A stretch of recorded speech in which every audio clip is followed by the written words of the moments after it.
You're back in the shop with me, guys, and this week on the channel, I want to answer that burning question: should you buy a drum sander? Stick around. I'm Stoner Erickson from Erickson Design Company, and let's build something. Ta-da!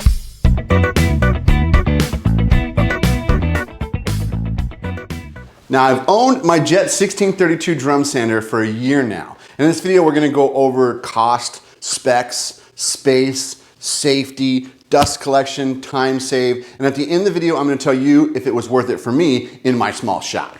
So let's talk space and specs. Now, my drum sander kind of lives over here. I have some wood. It normally lives over there. That's where it normally lives, but because it's on wheels, I can move it around the shop.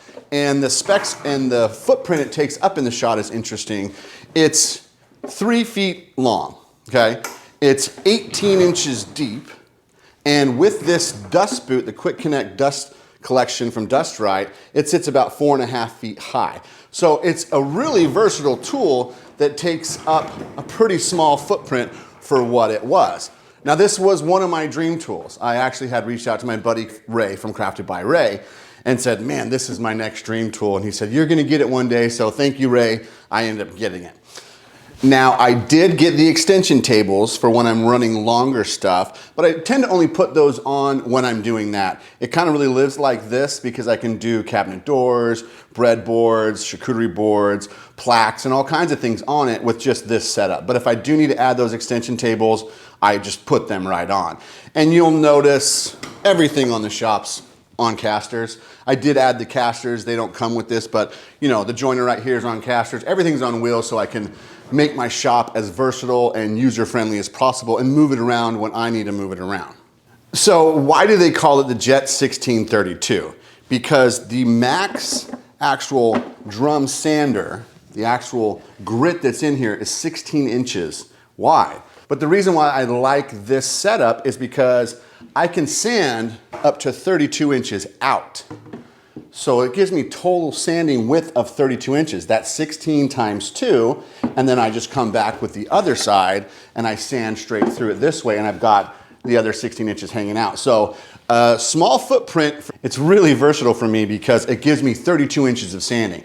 And I do things like butcher block countertops that are large like that, doors, cabinet doors. So it really is nice to have that extra 16 inches hanging out. So that's why they call it a 1632. Now, originally I was gonna get the 1020, so a 10-inch drum, and then hang out 10 inches, so 20 inches of sanding. And I wanted to go up to the 1632. Now, if I could go back and do it, would I get the 1938? No, I would stay with this one because it meets my needs. This one really meets the needs of this small shop. So let's talk how I set it up in the shop. It normally lives over there or over here, wherever I need it to be. I slide it out. I line it up to where I need it to go. Now I have 10.5 feet this way and 10.5 feet that way. So I'm able to sand up to 10-foot boards. That half a foot on each side I kind of let as wiggle room. And I did some walnut moldings for a casing that I was doing. And they were 9 feet long, and I used this setup for that. And then sanded all the way down to 220 grit. Now I got my power cord. I go ahead and I plug that in. And then I pull my Dust Right dust collector off. I flip on the dust collection in the attic, open this blast gate, and I'm set up. I'm set up to go. I just give it a little flip on, and I start the conveyor belt, and I'm ready to start sanding up to 32 inches wide. I've got this awesome lever here that raises my height. You really don't want to aggressively push this sander more than that. And there's an indicator light on the side that'll tell you if you're doing that, and you can slow the speed down or up for that.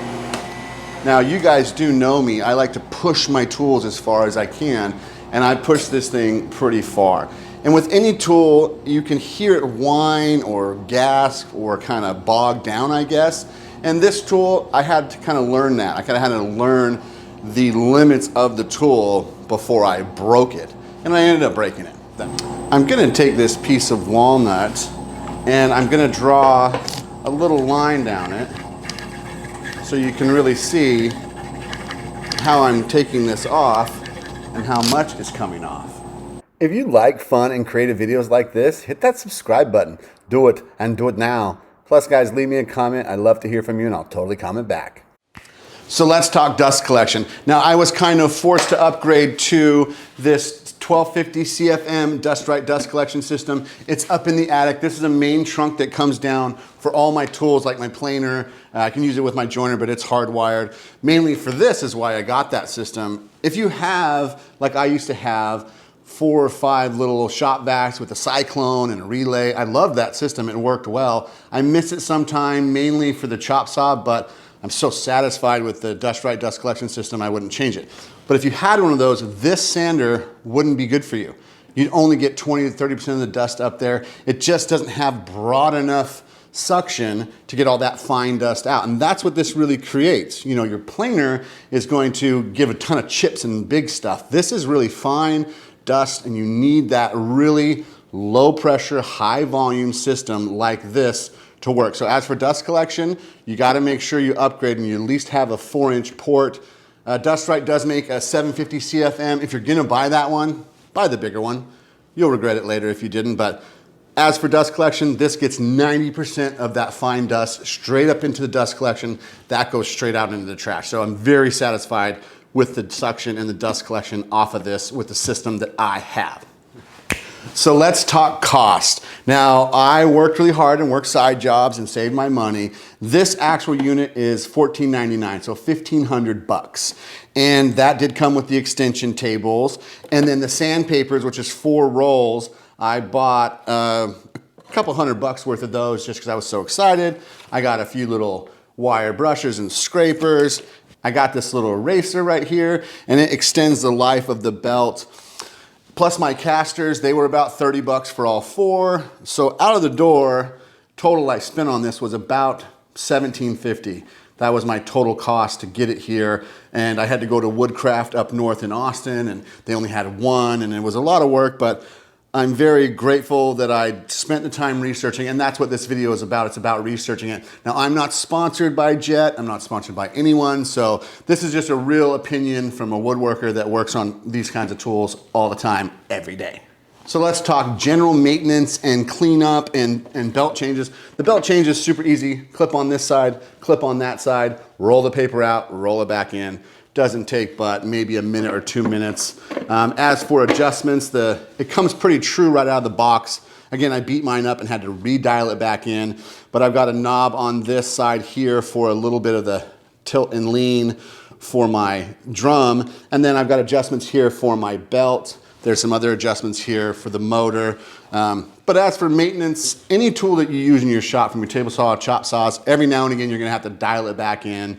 And this thing came pretty great right out of the box, but I beat the heck out of it and I had to dial it back in, which was very, very easy. So very happy with the maintenance. Now let's talk about time. Time is the most important thing in the shop. It's because it's how I calculate my shop rate. And this tool saves so much time, it's unbelievable. I can sand from 60, 80, 100, 150, 180, 220. I can sand something all the way up to 220, do a light orbital sand with it and a hand sand. I can do all of that, let's say on a 21 by 13 inch butcher block that I've carved something in. I sand off the epoxy so I don't have to use a card scraper and scrape it or run it through my planer and getting at risk it busting apart.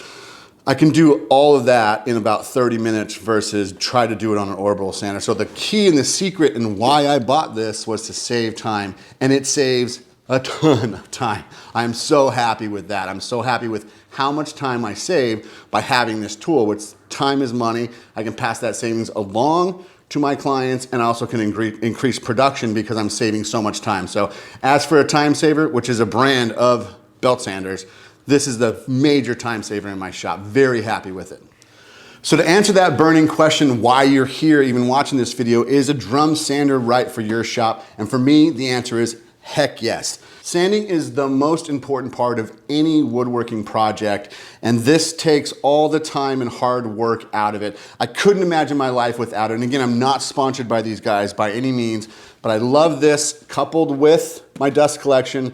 Saves me hours and hours of time sanding. If you have any questions or comments about it, leave them in the description below, guys. Thanks for watching. I'm Stoner Erickson from Erickson Design Company, and we built something. Ta-da!